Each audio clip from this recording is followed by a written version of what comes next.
بسم اللہ الرحمن الرحیم۔ السلام علیکم۔ بیت اللہ میں ایک مولوی صاحب روزانہ قرآن پاک کی ان آیات کی تشریح کیا کرتے تھے، جن کا ترجمہ یہ ہے کہ ماں باپ کے ساتھ نیک سلوک کرو۔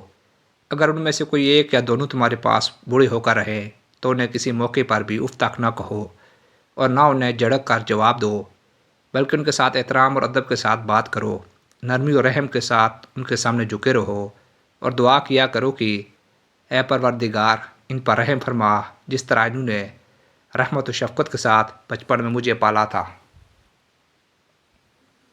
اور بعض وقت بیان کرتے کرتے ان کی آواز لرزنے کانپنے لگتی اور الفاظ رک رک کر زبان سے نکلتے اور آنکھوں سے آنسوں کی لڑیاں بہنے لگتی۔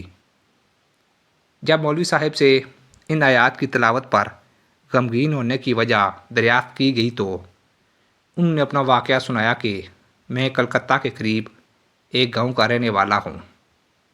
میرے والدین شہر میں رہتے تھے اور میرے والد ایک پرائیویٹ کارخانے میں ملازم تھے۔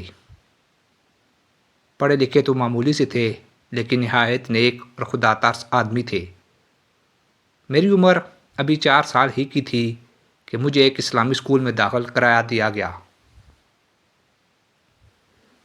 میرے والدین مجھے دینی علوم کی تعلیم دلانا چاہتے تھے، اس لیے میں نے 18 سال کی عمر میں عربی زبان سیکھ لی۔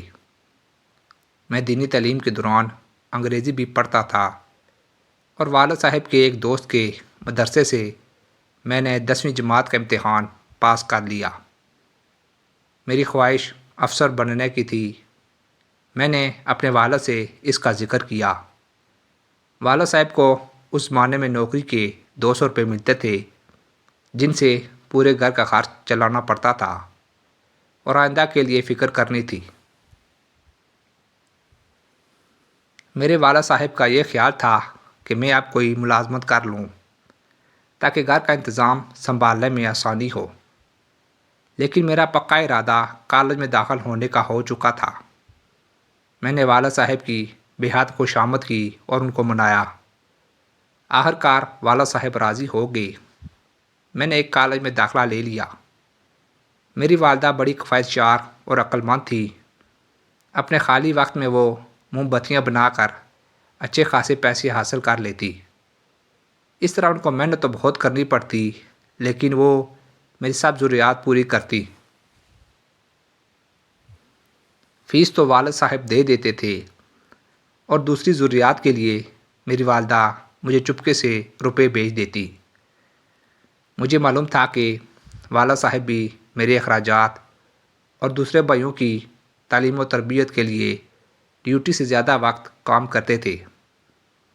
اس طرح ان کو زیادہ پیسے حاصل ہو جاتے اور ہمارا خرچ چلتا رہا، اور میں نے 6 سال میں ڈگری حاصل کر لی۔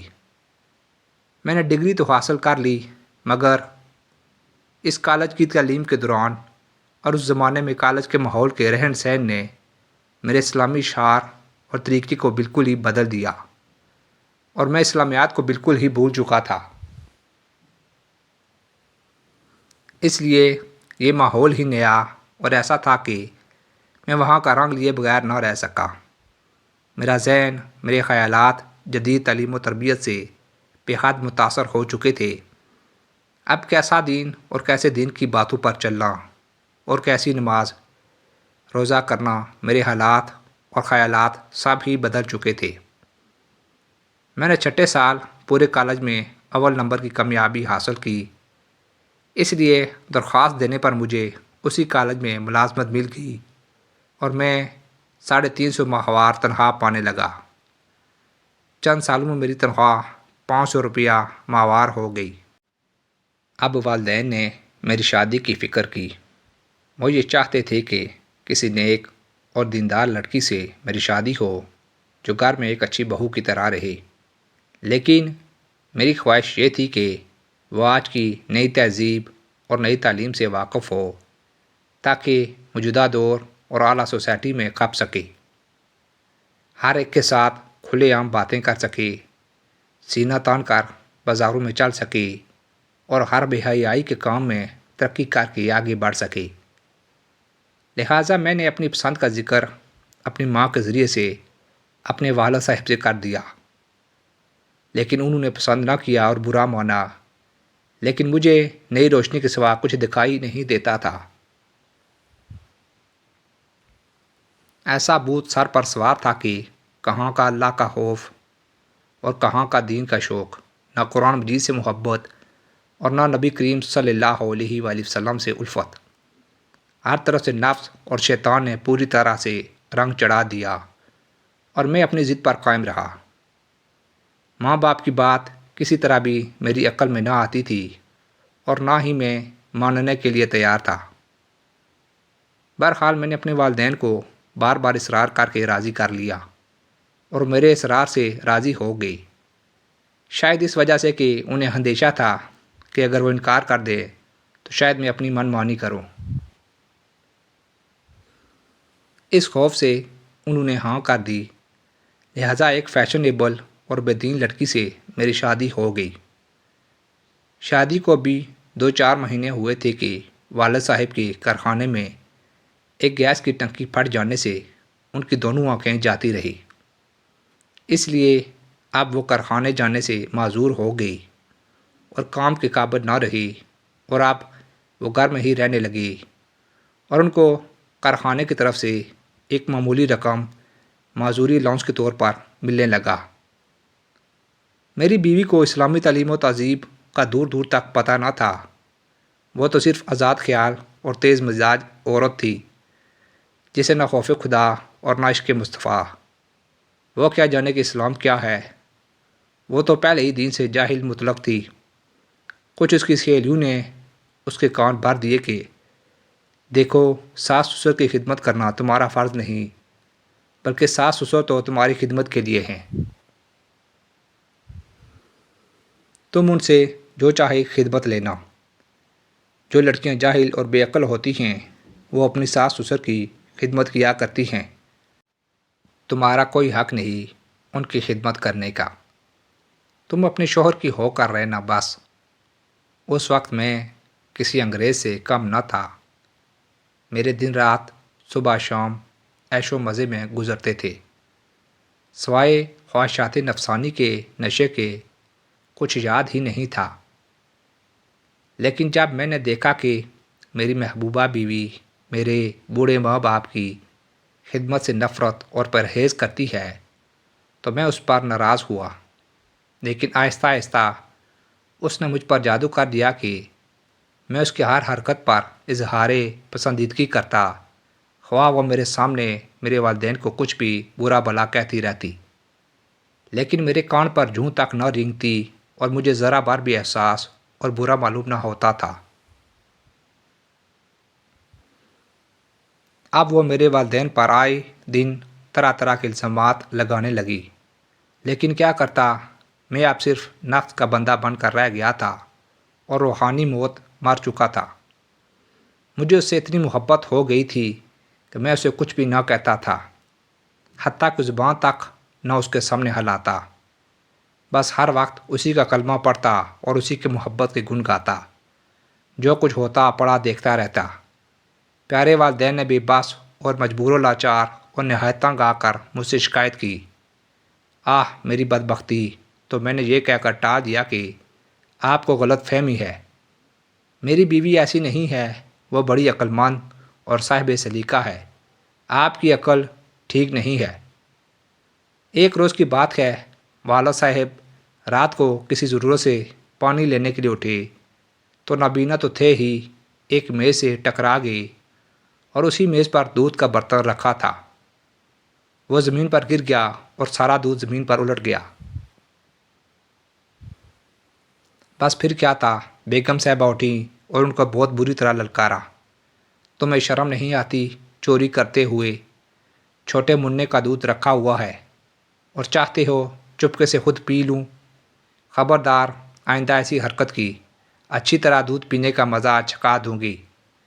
میری دیکھی والدہ بھی جاگ رہی تھی، انہوں نے بڑی نرم آواز سے کہا، نہیں بیٹی، ایسا نہ کہو، یہ تو پانی پینے اٹھے تھے، سامنے میز تھا، دودھ کا برتن گر گیا۔ چپ رہ بڑھیا، لگی باتیں بنانی اور تعویلیں کرنے، مجھے پڑھاتی ہے، تجھے کچھ تمیز بھی ہے بات کرنے کی؟ بڈھی تجھ سے نپٹوں گی، دیکھ تو صحیح جب تیری بھی خبر لوں گی، دور رہو میرے سے، خبردار آئندہ جو میرے سامنے بڑبڑائی، کہتی ہے ایسا نہ کہو میں اسے ٹکرا گئی، میں جانتی ہوں انہیں چوری سے کھانے پینے کی عادت ہے۔ غرض میری بیوی نے انہیں بہت ہی بری طرح سے جھڑکا اور ڈانٹ ڈپٹ کی اور میں پڑا پڑا یہ سب کچھ دیکھتا رہا، لیکن میں نے اسے ٹوکا تک نہیں۔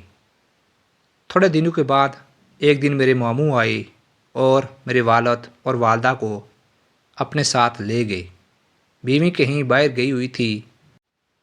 جب اسے گھر آنے پر پتہ لگا تو اس نے اطمینان کا سانس لیا کہ شکر ہے سر سے بوجھ اترا، اور کہا کہ اچھا ہوا روز روز کی بک بک سے نجات ملی۔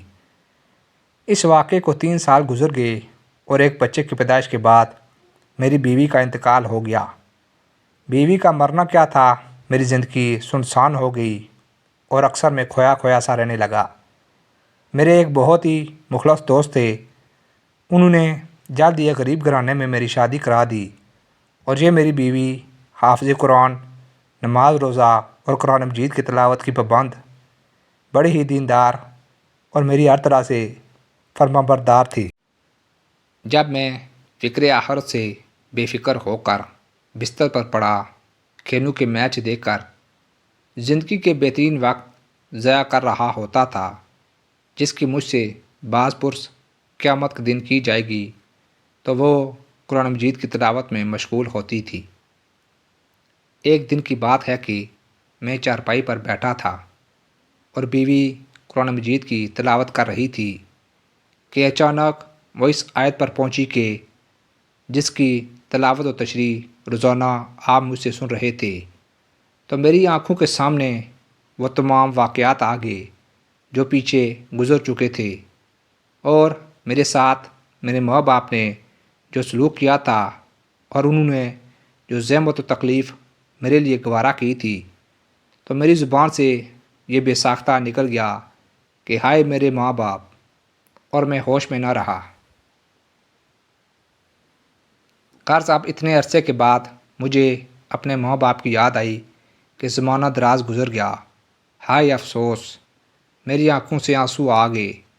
میری بیوی دوڑتی ہوئی آئی اور سمجھی کہ شاید مجھے کوئی تکلیف ہو گئی ہے، لیکن اس کے بار بار دریافت کرنے پر بھی میں نے اسے پورا واقعہ سنا دیا۔ اب مجھے بڑی بے چینی ہوئی کہ میں اپنے والدین کو کیسے پاؤں۔ میں دوسرے دن ہی اپنے ماموں کے ہاں گیا، لیکن وہاں پہنچ کر میری حیرت کی انتہا نہ رہی جب مجھے یہ معلوم ہوا کہ والدین کئی مہینوں پہلے گھر جانے کے بہانے یہاں سے روانہ ہو چکے ہیں۔ بس اتنا سنتے ہی میرے پہلو تلے سے زمین نکل گئی کہ ہائے بڑھاپے اور نظر کے نہ ہونے کی حالت میں کہاں گئے ہوں گے۔ میں فوراً ہی اپنے والد کا فوٹو لے کر جو کارخانے میں کھینچا گیا تھا، قریب ہی تھانے میں گیا اور فوٹو دے کر رپورٹ لکھوائی، اور کئی اخباروں میں بھی فوٹو کے ساتھ خبر چھپوائی اور ادھر ادھر کئی آدمی کو روانہ کیا۔ اب مجھے رات بھر نیند نہیں آتی تھی اور ہر وقت اسی فکر میں رہتا کہ کسی طرح بھی میرے والدین مل جائیں۔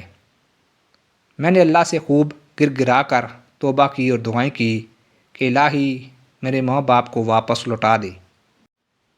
تیسرے روز ایک پولیس والا آیا اور اس نے مجھے بتایا کہ جو تصویر آپ نے دی تھی بالکل اس سے ملتی جلتی شکل کا ایک بوڑھا آدمی ایک قبر پر بیٹھا فاتحہ پڑھ رہا تھا۔ میں دوڑتا ہوا قبرستان پہنچا تو معلوم ہوا کہ وہ میرے چچا تھے۔ میں ان کے قدموں پر گر پڑا اور اپنے والدین کو دریافت کرنے لگا۔ چچا نے نظر اٹھائی اور دوست سامنے والی قبروں کو مخاطب کر کے پکارا، بھائی اکرم اور بابی زبیدہ، دیکھو تمہارا لاڈلا افسر آیا ہے۔ اکرم میرے والد کا، زبیدہ میری ماں کا نام تھا۔ چچا جان کے منہ سے یہ بات سن کر میں اوندے منہ قبر پر گرا اور پھوٹ پھوٹ کر زار و قطار رونے لگا۔ اس کے بعد مولانا صاحب خاموش ہو گئے تو میں نے مولانا کی طرف دیکھا تو ان کی آنکھوں سے آنسو جاری تھے۔ بزرگوں نے سچ کہا ہے کہ انسان سے بعض ایسی غلطیاں ہو جاتی ہیں جو ساری عمر کے لیے افسوس پیدا کر دیتی ہیں، مگر نادم ہونے والوں کے لیے اللہ تعالیٰ کے خوف سے آری لوگ ٹس سے مس نہیں ہوتے بلکہ اور زیادہ ظالم ہو جاتے ہیں۔ والدین کا مقام بہت اونچا ہے، بے شک جو اپنے والدین کی خدمت کر لے گا وہ دنیا و آخرت میں کامیابی و فلاح پائے گا۔ اس واقعے سے ہم سب کو عبرت پکڑنی چاہیے اور اپنی طاقت سے بڑھ کر والدین کی خدمت کرنی چاہیے۔ اللہ تعالی ہم سب کو عمل کرنے کی توفیق عطا فرمائے۔ آمین یا رب العالمین۔